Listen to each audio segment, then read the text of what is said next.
The reality of being Black in Canada in 2020. We need to acknowledge the experiences and the barriers that are sometimes life or death. From COVID-19's disproportionate toll to the fight against injustice. Black Lives Matter! And where we go from here. A core aspect of allyship is listening and acting in good faith.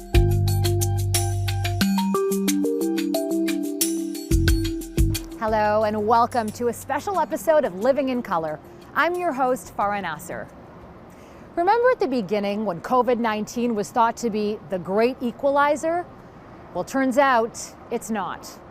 Racialized communities have been overrepresented when it comes to the impact of the pandemic. Here in Toronto, Black Canadians make up 9% of the population, yet account for 24% of COVID-19 cases. And this year, there was another conversation that really came to light, and that surrounded police and their relationship with Black communities. This is DeAndre Campbell. He called officers for help when he was going through a mental health crisis. Police arrived at his home and he was fatally shot. Between 2013 and 2017, Black Torontonians made up 70% of police-related shooting deaths. But Toronto isn't an exception when it comes to inequality. In Canada, from coast to coast to coast, Black Canadians were overrepresented when it came to the impact of the major news stories of 2020. We begin our coverage in Calgary with Joel Senek. The steps of a morning stroll, part of a new routine that formed a critical bond during an uncertain time. I have a one-year-old golden doodle. Her name is Tia. I got her actually right when the pandemic started. Back then, Iftu Hargaya worked full-time as a mental health educator. We were pretty much told that we had job security. But that changed. In June, Hargaya was laid off. She says the company cited pandemic pressures to its funding and services. It affected my own mental health and my own self-worth because I really just didn't see it coming at all. Hargaya's story reflects a larger issue being highlighted by COVID-19. A recent national study found Black Canadians are more likely to report being laid off during the pandemic and are less confident in their household finances than the Canadian average. There's a lot of worry about, am I going to be able to find employment again, in the near future? But the disparity extends further than finances. The same study found Black Canadians were 3 times more likely to say they knew someone who died from the virus. The neighborhoods where you have racialized populations are the ones that are having high rates of outbreak. Sharif Haji leads an Alberta-based organization serving the province's African descent community. He says collecting more race-based pandemic data would help officials better respond to Black Canadians' needs. The vaccine that is coming will benefit everyone, but in terms of the social measures to control the pandemic, it's not going to impact people on the same thing. It's going to impact differently. The pandemic's effect on Hargaya's life changed her professional path. She now spends her days working on a nonprofit she co-founded to address a gap in mental health services. All my time and energy went into that, and that helped me just kind of stay productive and focused. She says that work, as well as a caring companion, put her back on track, overcoming her pandemic plight. Joel Senek, Global News.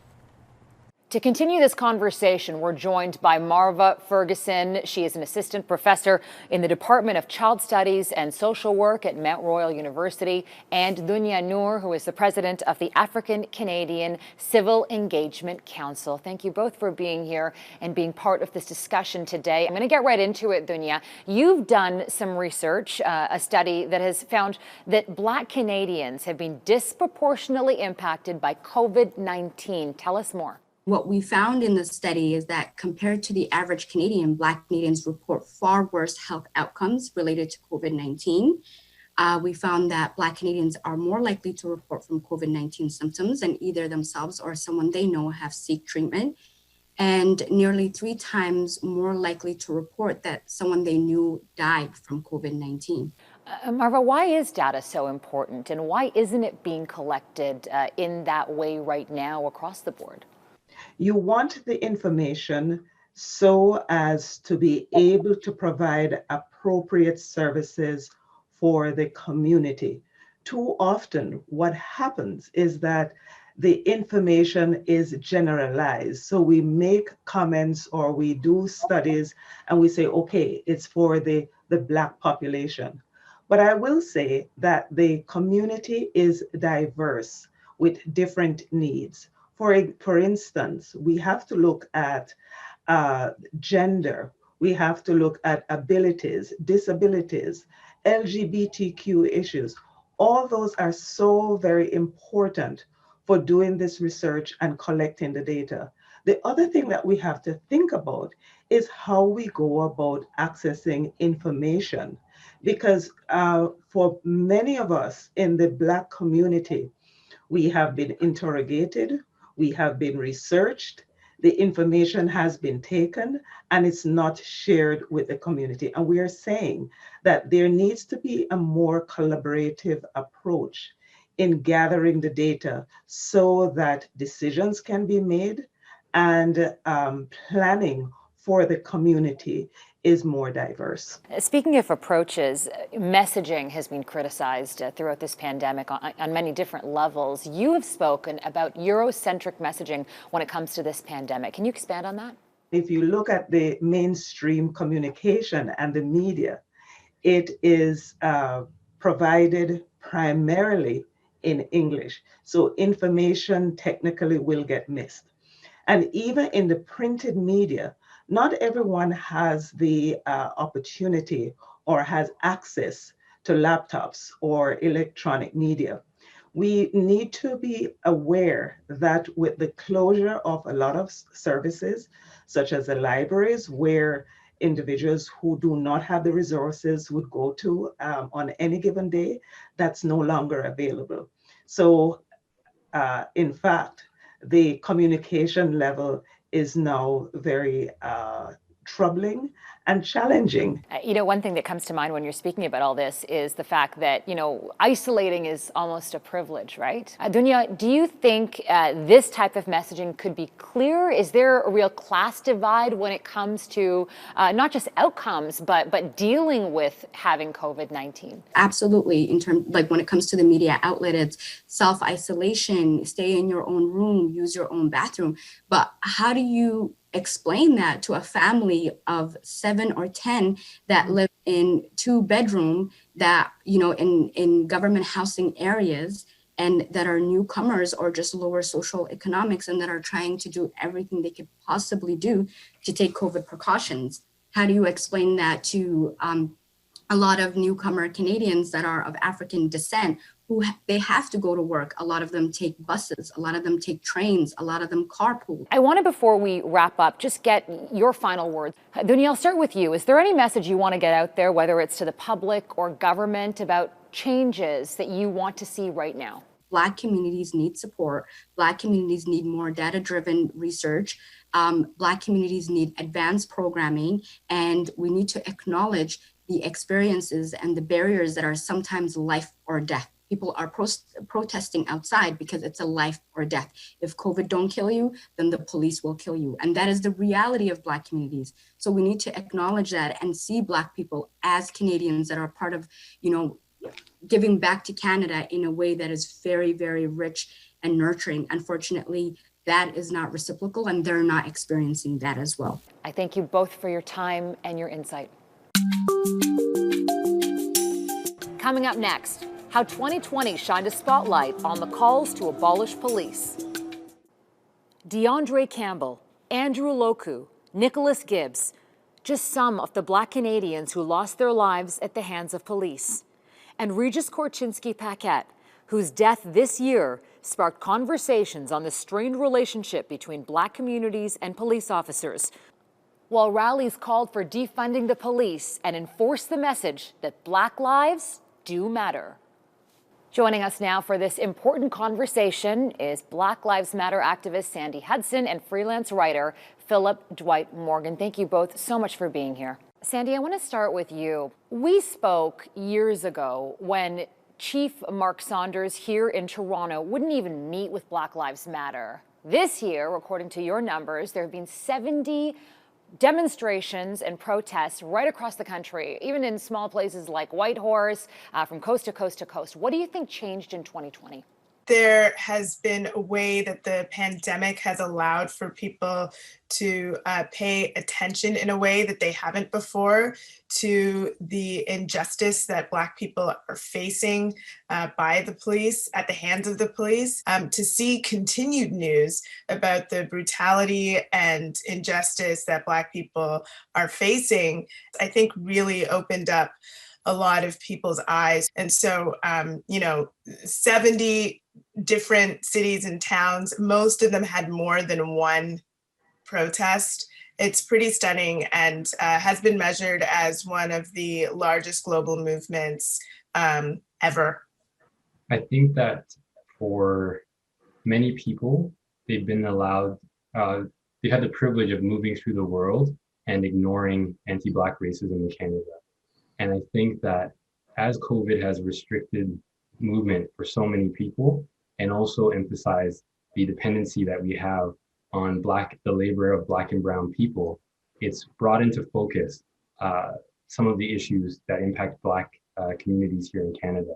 People will get a shield up when they hear defund the police, right? They will say that there's calls like domestic violence calls, there are calls like homicides that police need to investigate, they need to attend. What do you say to that? Yeah, this is one of those things that is, again, a myth about how the police operate. With respect to domestic violence calls, the police are responding to less than 10% of those in this country. What would be more helpful for people who are experiencing domestic violence is to have access to shelters and places to go when they're experiencing something at home. And right now we have a shortage every night of 300 shelter beds in women's shelters in particular for women who are experiencing domestic violence because there's not enough funding. Yet we have all of this funding going to the police. It's like, well, why don't we put funding where it's needed, especially if they're not attending to those calls? When it comes to a homicide or burglary or a theft, in those cases, police are laying charges in less than 25% of cases. Typically for burglary and theft, it's like less than 15%. It's all on Stats Canada data. Your insurance company is more helpful to you in the case of like a burglary or a theft. With respect to a homicide, some of the issues is that, the police often pick what cases they take seriously based on who the victims are. When you speak to mental health experts, they say that people need to be listened to, they need to be heard, and it's a very different way of looking at mental health, obviously, than the way that we handle it right now. I interviewed the Peel Regional Police Chief, which is an area just outside of Toronto, and he admitted that police shouldn't be handling many of these calls and said that the Mental Health Association there needs to be funding to kind of put both models together. Philip, do you think that that's the solution? Or is this real defund the police term what's needed? I think there are a number of issues here. One is training and the fact that police are not trained to de-escalate situations. That's not their primary training. But secondly, I think that there's the issue of their relationship with community. When police show up in a situation, they bring many decades of a history of violence towards those communities, a history of profiling, all of these things. So even with the best training, it doesn't change that context that enters the room as soon as they cross the threshold of that door.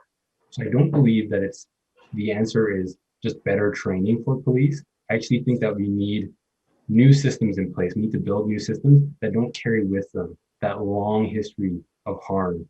The final thing I would say is that for me, one of the takeaways from the death of Regis Korchinski-Paque is the lack of accountability. If you look at the SIU, they're supposed to investigate instances of where the police are involved and there's harm. And consistently, they find that no criminal offense was committed, that the police there's nothing, they're not to blame. And the consistent findings of the SIU in favor of police and not addressing harm that's happened in community has led to a lack of trust. Thank you both so much for your insight, so valuable to me and I'm sure our audience. Appreciate your time. Coming up next, the lessons we learned from 2020 and where we take them in 2021.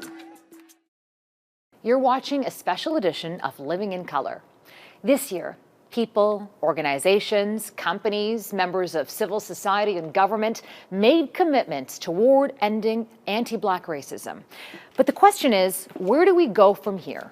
Joining me now to talk about the future is Carleton University Associate Professor in the Department of History, Daniel McNeil, and Assistant Professor in the Department of English at Dalhousie University, Dr. Asha Jeffers. Thank you both for being part of this conversation. You know, Daniel, you were in the history department, so you have a unique perspective of looking back. And when we look at movements like this in history, and we look at what's happened this year, what can we learn from the past that can help us, you know, look at things a different way? And have these type of movements created long-term change? So one way of thinking about history is certainly thinking about struggle and thinking about the types of inspiration we take from collective movements to imagine a better world, but also a refusal to presume that merely by incorporating some non-white bodies into privileged positions, that leads to a transformation of society. You have a great metaphor, Asha, that you share with your students about tokenism. Would you share that with us? So I often use the example, if, you know, I invite you over for dinner and I know that you're a vegetarian, but every single item of food I have on the table has meat in it, I'm inviting you in, but I'm also demanding that you eat the way I want you to eat. The problem of tokenism and the problem of adding, you know, Black faces to a board or promoting a specific Black employee or so on as a representative is that if that person is being invited into the halls of power, but solely to be the proof of a lack of racism, well, what they're being asked to do is arrive into a place that does not want to change.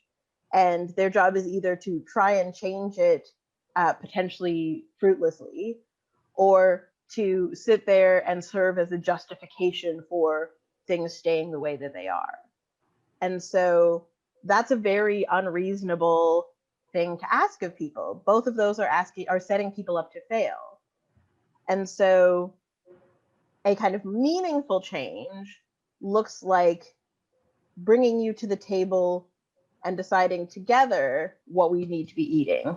I really like that metaphor as well. And I'm also wondering if it can be extended, right? So the expectation may be that the vegetarian eats the food, as you articulate, but they also have the opportunity to refuse or to walk out. And in the process, run the risk of being seen as ungrateful, right? Rather than the host reflecting critically on how they haven't been inclusive. Absolutely. And I think that's a really wonderful way of thinking about white supremacy as a violent system that sets the table, that sets the tone, that chooses what's on the menu, what music is playing in the background, then asks you why you don't like the food. And in response to such a system, Black intellectuals have talked about a horrible gift of freedom, right? So this term refers to two things. One, the assumption that freedom was granted to Black people by altruistic, reasonable, or pragmatic whites. And this assumption evades or ignores the ways that Black people fought, struggled, resisted, organized for their freedom. And secondly, when people assume that freedom's being granted, then there's this assumption that they're invited to the table to consume, eat the bountiful products of national citizenship, right? That they should be eternally grateful for being invited in.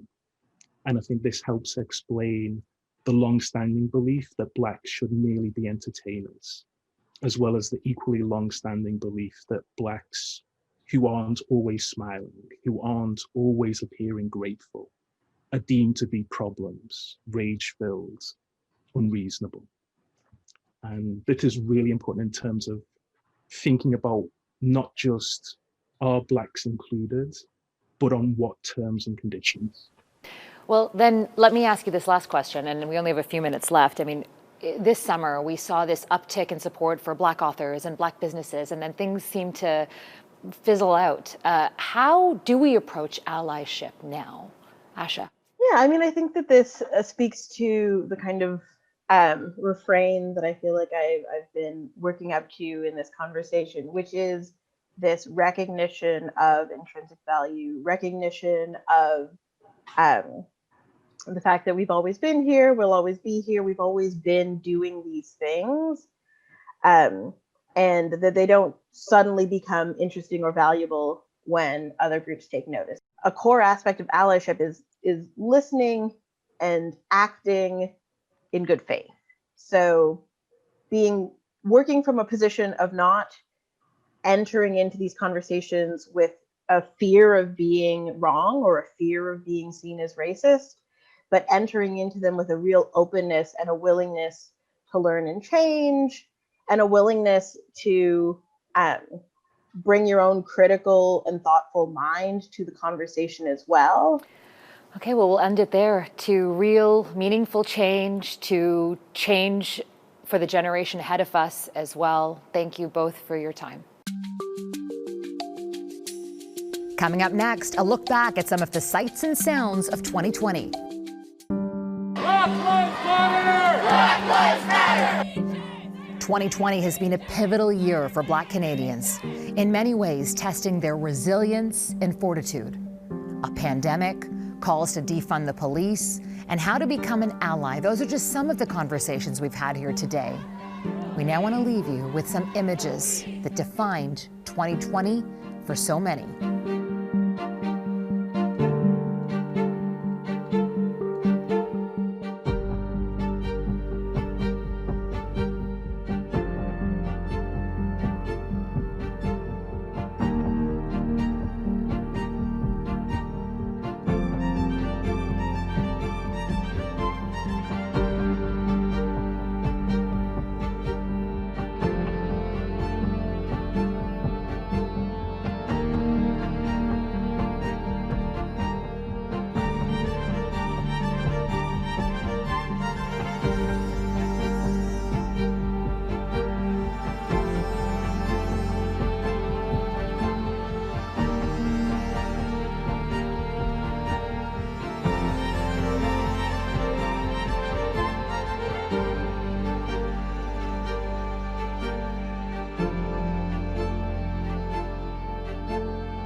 2020 has been an eye-opening year for all of us. I want to thank our guests for sharing their perspective, and I want to thank you for being part of this much-needed conversation. Society is stronger when we all come together and treat each other with the same respect and dignity, because quite frankly, it's what each of us deserves. For Living in Color, I'm Farah Nasser. I feel the rain, I feel the rain. I feel the rain on my head, mixing with my tears. Lost my brother last week. Pain, pain, pain, the pain there, Lord, the pain. Still reeling from inside of me. Try to shut my eyes tight, but I still see his casket. I still see his casket right in front of me.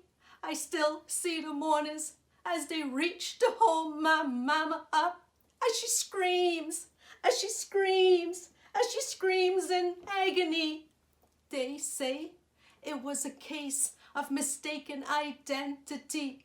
It was a night like this, with rain, drips, drips.